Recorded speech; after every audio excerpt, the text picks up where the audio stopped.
Hello नमस्कार, स्वागत है एक बार फिर एकेडी स्पोर्ट के यूट्यूब चैनल पर। दोस्तों, आज हम बात करने वाले हैं आरपीएससी द्वारा आयोजित ईओआरओ भर्ती के बारे में।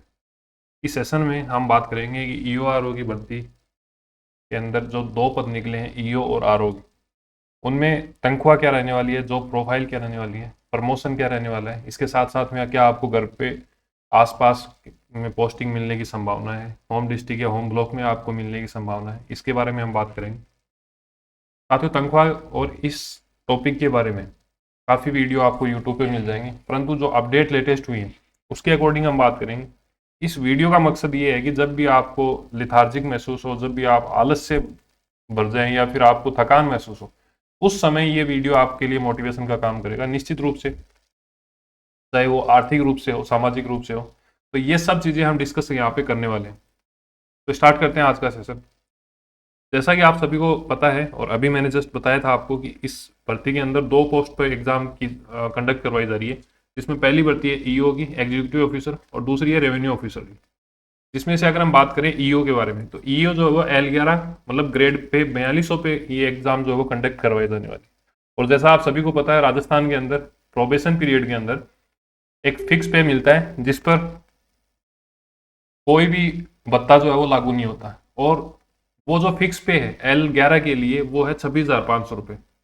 ये फिक्स पेमेंट आपको मिलेगा, परंतु ये आपके हाथ में नहीं आएगा, आपके अकाउंट में नहीं आएगा। इसमें कुछ कटौतियां होंगी, मुख्यतः ये कटौती आरजीएचएस और जीपीएफ के लिए होंगी, गवर्नमेंट की जो हेल्थ स्कीम है, और जो प्रोविडेंट फंड है उसकी जो कटौती होंगी। उसके बाद में इन हैंड मतलब आपके अकाउंट में जो सैलरी आएगी वो 24,960 रुपये आएगी।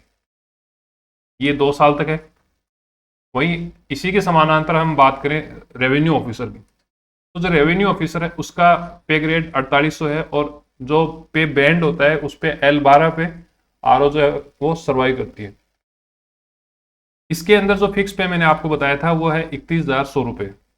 ठीक है, इसमें वही मैंने आपको सेम बता रहा हूँ कि आरजीएचएस और जीपीएफ की इसकी कटौती होती है, और इन हैंड मतलब आपके अकाउंट के अंदर जो अमाउंट आएगा वो आएगा 29,960 रुपये।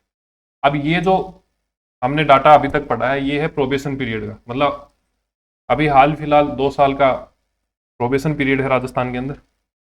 इसके बाद में जैसे ही आपका प्रोबेशन पीरियड खत्म होता है, उसके बाद में आपका फिक्सेशन हो जाता है। फिक्सेशन होने के बाद में प्रथम माह से, जिस दिनांक से आपका फिक्सेशन होगा, जो कि प्रोबेशन से नेक्स्ट महीने में हो जाएगा, उसके बाद में आपकी जो सैलरी है वो पूरी बढ़नी स्टार्ट हो जाएगी। इसमें कुछ बेसिक होगा, भत्ते आपको मिलेंगे, महंगाई भत्ता हो गया, एचआरए हो गया, और ग्रोस सैलरी आपकी बनेगी, उससे वापस से वो कटौती होंगी। बेसिक कटौती की हम यहाँ पे बात करेंगे। तो यहाँ आपको अपडेट मिलने वाला है। अपडेट क्या मिलने वाला है? पहले जो ये डीए है मतलब महंगाई भत्ता जो है वो 53% के बजाय 50% था। ठीक है, 1 नवंबर 2024 यहाँ से इसको 3% बढ़ाकर 53% कर दिया गया।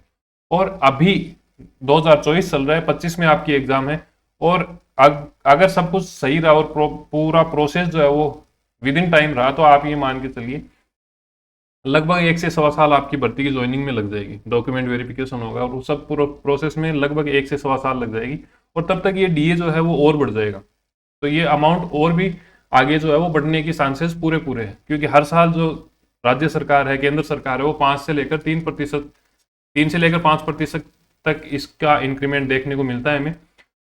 तो ये आपको भविष्य में या तो आउट ऑफ 55% जो है वो देखने को मिल जाएगा। अब हम बात करें ईओ की। ईओ के लिए L11 मैंने अभी आपको बताया था, उसका जो बेसिक बनता है वो 37,800 रुपये बनता है। इस पे 53% हमें महंगाई भत्ता मिलता है, वो अमाउंट हो जाता है 20,034 रुपये। और एचआरए भी अभी लेटेस्ट जो है वो पहले 9 और 18% की दो स्लेब थी अलग अलग डिस्ट्रिक्ट में। जो मेन मेन अगर शहरों की बात करें तो 20% था, और अन्य जितने भी थे, शेष जितने भी जिले थे, उसके अंदर 10% एचआरए जो है वो अब मिलेगा। पहले ये 9% था और 18% की स्लेब थी, अब ये इसको बढ़ाकर 10 और 20% की स्लेब कर दी गई। तो अब अगर हम 20% के हिसाब से बात करें तो 7,560 रुपये आपके यहाँ पे बनते हैं। कुल ग्रोस आपका जो अमाउंट बना, ग्रोस जो सैलरी बनेगी वो बनी 65,394 रुपये। ये आपको ग्रोस सैलरी मिलेगी। अब इसमें कुछ कटौती होंगी। कटौती कौन कौन सी होंगी, वो जैसा कि मैंने आपको पहले इन प्रोबेशन वाला जो टाइम पीरियड था उसमें बताया कि 2100 रुपये हो गए और जीपीएफ के 440 रुपये हो गए। तो इन हैंड या फिर आपके अकाउंट में जो अमाउंट आएगा ईओ बनने के बाद में वो आएगा 62,854 रुपये। ठीक है, साथ ही हम बात करें आरओ की, रेवेन्यू ऑफिसर की, तो रेवेन्यू ऑफिसर का जो पे ग्रेड है वो इससे एक ऊंचा है, मतलब यहाँ पे 4200 पे ग्रेड पे हम बात कर रहे थे और आरओ के लिए हम बात करेंगे 4800 पे ग्रेड पे। तो 4800 पे ग्रेड के लिए जो बेसिक बनता है आफ्टर प्रोबेशन वो बनता है 44,300 रुपये, 44,300 रुपये बनता है। इस पे भी अगर हम डीए कैलकुलेट करें 53% तो ये 23,479 रुपये हो जाता है। ठीक है, और वहीं अगर हम 20% के हिसाब से यहाँ पे कैलकुलेट करें तो 88,60 मतलब 8,860 रुपये आपका ये हो जाता है। कुल टोटल जो आपकी सैलरी बनती है वो 76,639 रुपये ग्रोस बनती है। ठीक है, इसमें आप कटौती वापस से आरजीएचएस और जीपीएफ की कटौती है और ये मिनिमम कटौती है, इनके अलावा भी आप कटौती करवा सकते हो। कोई इंश्योरेंस अगर आप ले रहे हो तो वो भी आपके डिडक्ट हो सकती है डायरेक्ट, एलआईसी की कोई स्कीम हो गई या फिर कोई भी केंद्र सरकार या फिर राज्य सरकार की कोई स्कीम है उसकी कटौती आप डायरेक्ट अपनी सैलरी ग्रोस सैलरी से करवा सकते हो। परंतु अगर हम मिनिमम कटौती की अगर यहाँ पे बात करें तो आपके इन हैंड जो सैलरी आती है वो 73,349 रुपये आती है।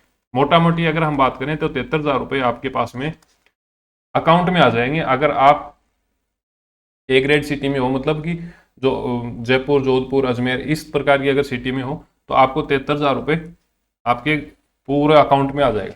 ये तो बात हुई सैलरी की। अब इसके अंदर जैसे ही आपका प्रोबेशन पूरा होगा तो 2 साल हो जाएंगे, 1 साल मैंने आपको अभी बताया कि आपकी ज्वाइनिंग प्रोसेस में लग जाएगा, तो लगभग 3 साल के अंदर ये डीए बढ़ के अगर हम 3% से भी माने तो 9% और बढ़ जाएगा। ठीक है, तो जो अभी आपको 53% देखने को मिल रहा है डीए वो आपको 9% और बढ़ोतरी के साथ में मिलेगा।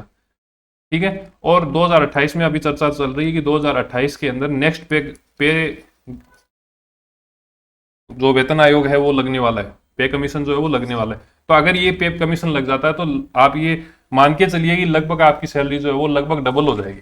एग्जैक्ट तो नहीं होगी पर हाँ लगभग डबल डिजिट में हो जाएगा। तो जो सैलरी आपको यहाँ पे 62,000 रुपये देखने को मिल रही है, अगर पे कमीशन नहीं भी लगता है तो भी आपको बड़ी हुई मिलेगी 9% के आसपास में बेसिक पर। और अगर पे कमीशन लग जाता है तो यही जो सैलरी है वो आपकी 1.5 लाख के आसपास में हो जाएगी। ठीक है, थोड़ा बहुत कम रहेगा पर ये मान के चलिए लगभग उसके पास में पहुंच जाएगी। वहीं अगर इधर हम बात करें तो ये 1.5 लाख से प्लस चली जाएगी। ये हम बात कर चुके हैं सैलरी के बारे में। अब हम बात कर रहे हैं जॉब प्रोफाइल के बारे में। देखो इसमें 2 कैटेगरी होती है, प्रत्येक व्यक्ति 2 प्रकार की जॉब चाहता है। एक तो मेरी पब्लिक डीलिंग हो बहुत ज्यादा, कुछ साथी ऐसे होते हैं जिनको शांति चाहिए, परिवार के साथ समय चाहिए, सामाजिक जीवन चाहिए, तो ऐसे लोग जो है वो डेस्क जॉब चाहिए। ऐसे लोगों की जो प्रेफरेंस होती है वो होती है डेस्क जॉब की। और ईओ के अंदर जो है वो आपको पब्लिक डीलिंग देखने को मिलेगी। अभी दीपावली गई है लेटेस्ट, तो ईओ क्या करता है, अतिक्रमण हटाने का काम करता है। वैसे आप अगर ये जो आयोग पढ़ोगे पार्ट भी पढ़ोगे तो आपको इसके कार्य जो है वो भी पढ़ने पड़ेंगे, तो वहां पे भी आपको पता चल जाएगा। पर मोटा मोटी मैं आपको बता रहा हूँ कि अतिक्रमण हटाना, ठीक है, और जो भी पॉलीथीन वगैरह है उसका वहन करना या फिर डिस्पोज करना, उनको छापे मारना और साफ सफाई करना, पेड़ पौधे लगाना, मतलब जितने भी काम आपके नगर पालिका क्षेत्र में, नगर परिषद या नगर निगम क्षेत्र में होंगे वो सब चीजें जो है वो ईओ करता है। एक यहाँ पे क्या होता है, फ्री हैंड होता है, मतलब इनको स्वतंत्र कार्यभार इनका हम कह सकते हैं कि इनके ऊपर कोई अधिकारी नहीं होता प्रशासनिक तौर पे नगर पालिका क्षेत्र के लिए। ठीक है, तो फ्री हैंड जॉब होती है। इन शॉर्ट अगर मैं आपको कहूं कि कुछ जो पोस्टिंग जो छोड़कर आरएस अलाइड वाली उन सभी से बेटर है, और 1 डे एग्जाम आप सभी को पता है। और अगर हम समानांतर अगर मान के चलें तो ये तहसीलदार के समानांतर हम कह सकते हैं, या फिर जो बीडीओ होता है ब्लॉक डेवलपमेंट ऑफिसर, उसके समानांतर ये जॉब होती है। तो ईओ का मैंने आपको बता दिया। आरओ का क्या काम होता है, ये क्या करता है, रेवेन्यू का काम करता है। जो भी राजस्व का काम है वो इसके अंडर में होता है, और दोनों जो जॉब है वो एक दूसरे से जुड़ी हुई है। मतलब अगर फाइनेंस का कोई काम है तो ईओ को अगर कोई फाइनेंस का खर्चा वगैरह करना है तो आरओ से कंसल्ट करके करना पड़ेगा। डेस्क जॉब मैंने आपको बताया, प्रमोशन हो गए, दोनों सेम कैटेगरी में आ जाते हैं। ठीक है, तो अगर आपको शांति की जॉब चाहिए तो आप आरओ ले सकते हो। रेवेन्यू ऑफिसर की जॉब जो है वो उसमें प्रेफरेंस, हालांकि अभी तो प्रेफरेंस खुल ही नहीं रही है, परंतु आपको मैंने ये जो कंपैरिजन था वो दोनों का बता दिया। फिर आ जाता है प्रमोशन स्कीम। प्रमोशन स्कीम का मैंने बताया कि अभी जो जॉब निकली हुई है ईओ के लिए, तो वो निकली है ईओ ग्रेड 4th। मतलब जैसे मैंने पहले भी, इससे पहले जो वीडियो हमने डिस्कस किया था संशोधन वाला, तो उसमें मैंने आपको बताया था कि नगर पालिका जो है, नगर पालिका की 3 कैटेगरी होती है, ठीक है, सेकंड, थर्ड और फोर्थ।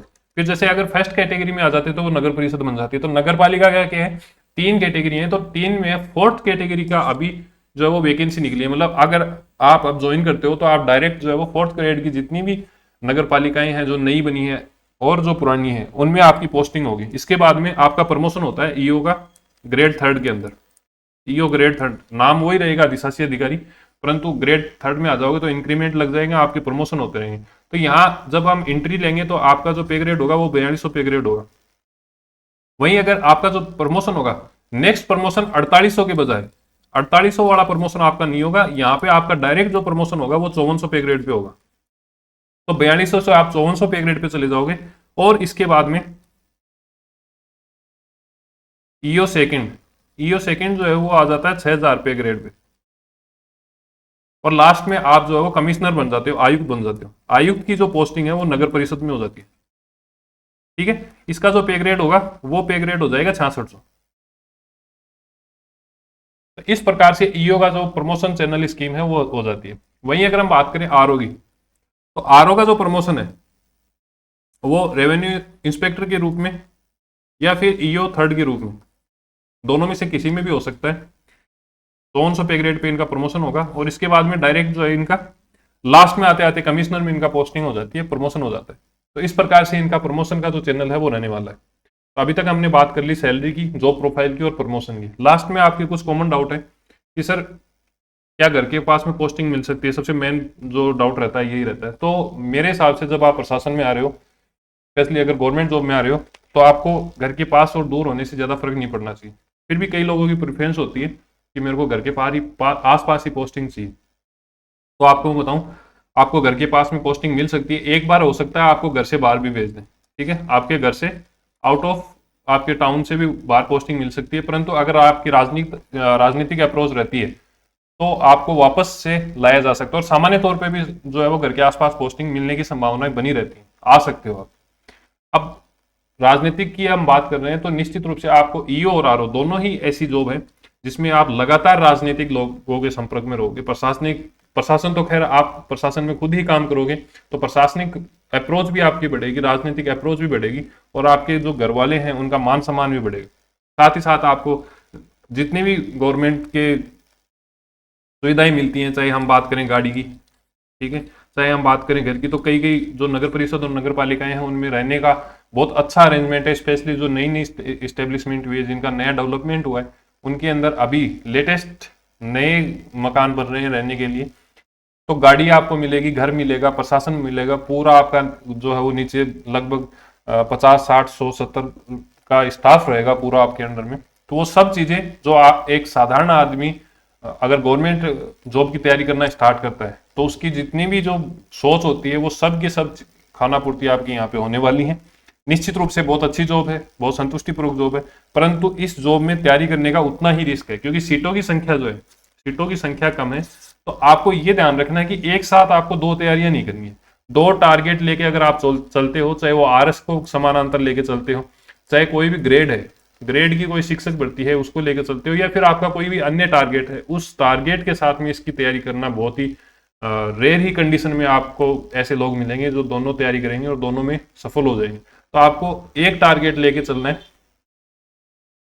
इसके अलावा इस चैनल पे अगर आप पहली बार जुड़े हो, पहली बार अगर आप यहाँ पे आए हो, तो आपको मैं बता दूं जो पार्ट बी का नगर पालिका अधिनियम है, चाहे हम प्रीवियस ईयर के जो क्वेश्चन है, चाहे 2016 की भर्ती है या फिर अभी जो 2 पेपर हुए थे 2 शिफ्ट के अंदर, नगर पालिका की योजनाएं हैं और जो 3 नियम है, वो सभी के सभी आपको फ्री ऑफ कॉस्ट इस यूट्यूब चैनल पे मिले हुए हैं।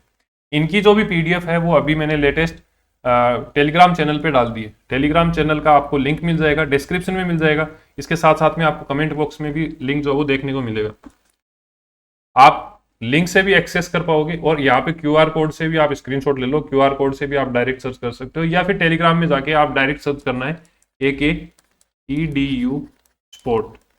ठीक है, तो ये आपके कुछ डाउट थे, उनको हमने आज डिस्कस कर लिया है। इसके अलावा आपका कोई भी डाउट रहता है या कोई भी आपका क्यूरीज रहती है तो आप इस व्हाट्सअप नंबर पे मेरे को डायरेक्ट जो है वो कांटेक्ट कर सकते हो। अब आपसे ये थोड़ी सी शिकायत है कि जो लोग देखते हैं वो सभी के सभी जो है वो यहाँ पे लाइक करके नहीं जा रहे। जैसा भी आपको अगर ये सूचना पसंद आई है तो आप लाइक कर सकते हो, अगर आपको ये लगा कि हमारे लिए हेल्पफुल नहीं है तो आप डिसलाइक कर सकते हो। परंतु आपको जो भी, क्योंकि मैं जब बोल रहा हूं तो ये वन वे कम्युनिकेशन है। ठीक है, तो आपके जो लाइक और डिसलाइक, आपके कमेंट्स जो हैं उनसे मेरे को ये पता चलेगा कि आपके लिए इतनी जो हमने मेहनत की है वो हेल्पफुल है या नहीं है। ठीक है, या फिर इसमें कुछ सुधार की गुंजाइश है तो आप जो सजेशन अपने कमेंट बॉक्स में लिख सकते हो। आपको अच्छी लगी है तो आप वो भी लिख सकते हो। ठीक है, तो मिलते हैं एक नए सेशन के साथ में, तब तक के लिए धन्यवाद। जय हिंद, जय भारत। अपनी तैयारी जो है उसको लगातार मजबूत बना के रखिए। Thank you.